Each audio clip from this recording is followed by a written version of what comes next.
Yo, what's cracking everyone? Ericship 111 here. Now, I know here currently on my channel, we love to discuss about future ideas or features in either Forza Horizon 4 or a Horizon game in the future.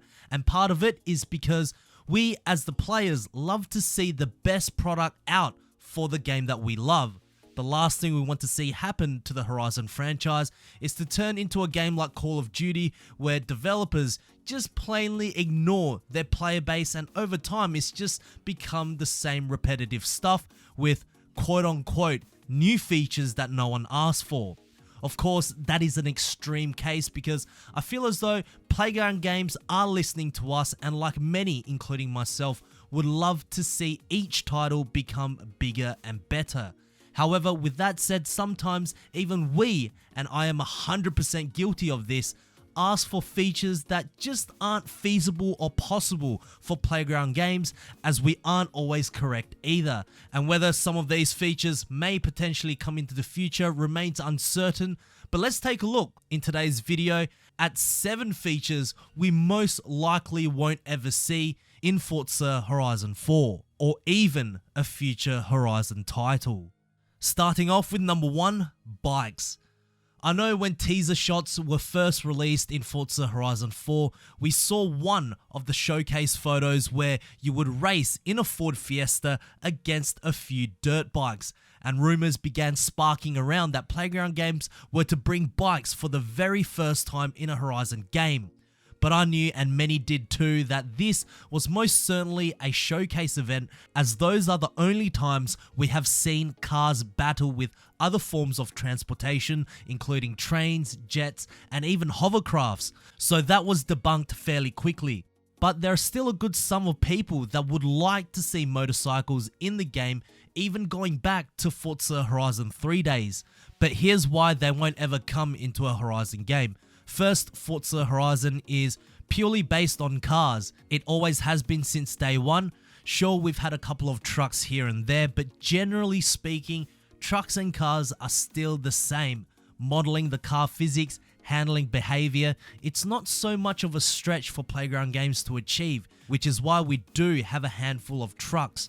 However, when it comes to bikes, the handling physics is completely different. How a bike handles to a car is nowhere near as similar as some people may think, and for Playground Games to begin researching that from scratch would take an extremely long time before it even gets implemented into any sort of game.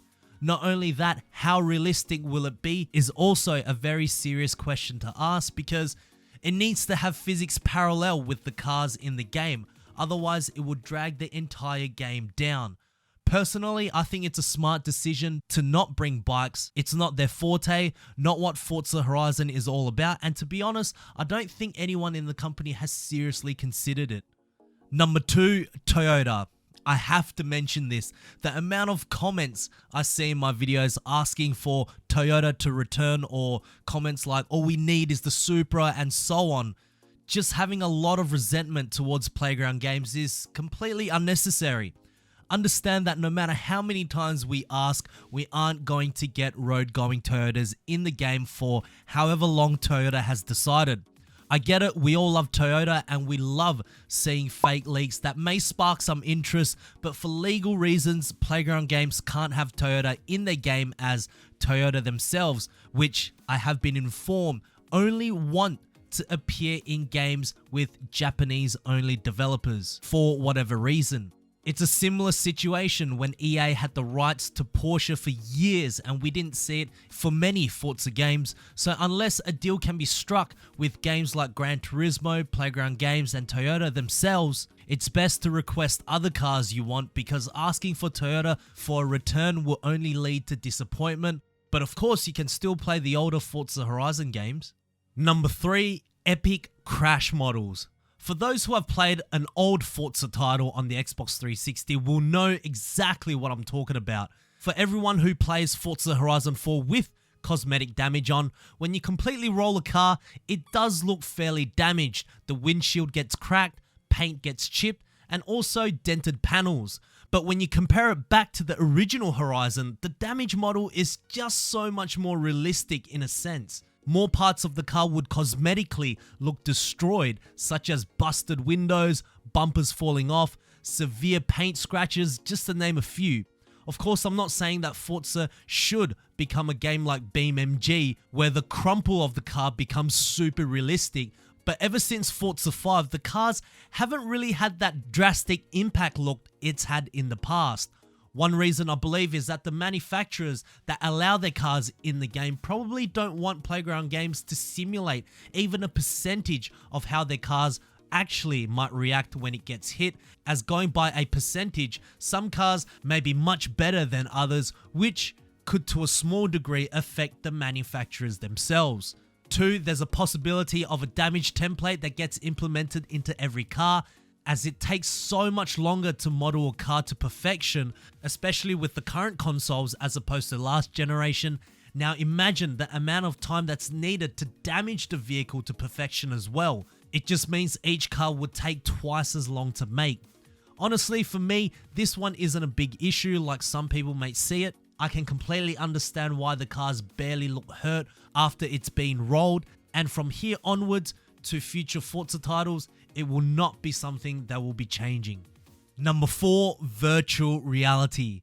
From what I can recall, I have never seen an open world racer that has actually offered virtual reality, and I believe Xbox and Playground Games won't be starting that anytime soon. There are many reasons for this. One, the current generation Xbox has no form of virtual reality support. Even if we do go to next year in 2020, where the next generation consoles will be revealed, chances are virtual reality will not be the centerfold of the console, because to run a racing game with the size of Horizon 4 requires tremendous amount of computing power, and the consoles can only push so much. And not only that, of course, we want the next Horizon game to be bigger and better than what it already is, and with a capped amount of resources available supplied by the console, I'd rather Playground Games direct their focus into creating more dense content as opposed to just an extra feature. Number 5, default transmission. This one can be relatively quite easy to put in, as it's a feature in multiple other games like Project Cars 2 and Assetto Corsa, just to name a few, and that is the option for a default manual transmission.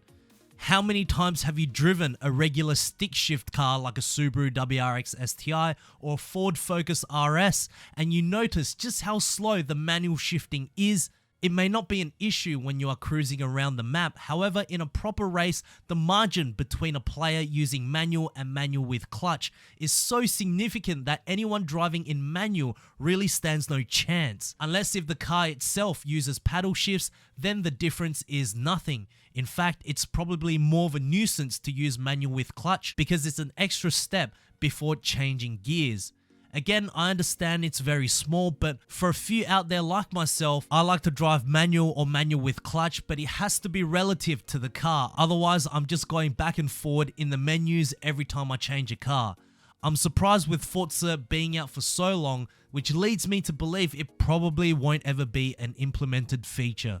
Number 6, window decals. Now, in a recent video, I did suggest that in the future, we get the option to add window decals onto our cars because, well, it looks cool. And at this point in time, we already have cars with stickers on windows, so why can't we have that option for every other car? Well, it turns out it's a little bit more complicated than we imagined. Since each windshield of every car in the game is an individual 3D model, what Playground Games and their trusted outsourced 3D modelers have to do is that they must now add a decal feature on every single window of every car in the game, which consists of over 600 cars, and then for all that to finally support vinyl layers is actually a very big job. Then you got to think about potentially new bugs that may have been created in the game. Don't get me wrong, I would seriously love this feature, but if it's going to halt all development to improving the core features of a Horizon title, then I'm okay with it. And number 7, painting brake calipers. Remember a few months ago when Playground Games announced on one of their live streams that we were going to be able to paint brake calipers for every single car? Well, it turns out once again, it's a lot more complicated than we imagined, and also the developers of Playground Games as well. Although there are a few cars in the game that you can paint the brake calipers, like the McLaren Senna, these painted options were actually part of the body itself. It just so happened that the brakes were grouped up with a layer of a panel. Now, the reason why we haven't seen the option to paint our brake calipers is one, Playground games have amendments and developments with much higher priority, and two, this scenario is very similar to the window decals. Every car in the game must be changed to have the brake calipers customizable for different paint. I don't think this will be as difficult as adding window decals to their car models, but chances of seeing it in Forza Horizon 4 is still very slim. But I hope they prove me wrong for everything on this list, whether it's now or in the distant future. Let me know what you think. What features would you like to see in a Forza game but is probably deemed near impossible? Write them down in the comment section below. I do read them. And if you guys did enjoy this video, please make sure to smash the thumbs up button. That would really help me out. And lastly, if you would like to see more Forza Horizon 4 content right here on this channel, make sure to click the subscribe button with notifications turned on. That way you won't ever miss out on another video that goes live. And I hope to see you guys in the next video. Peace.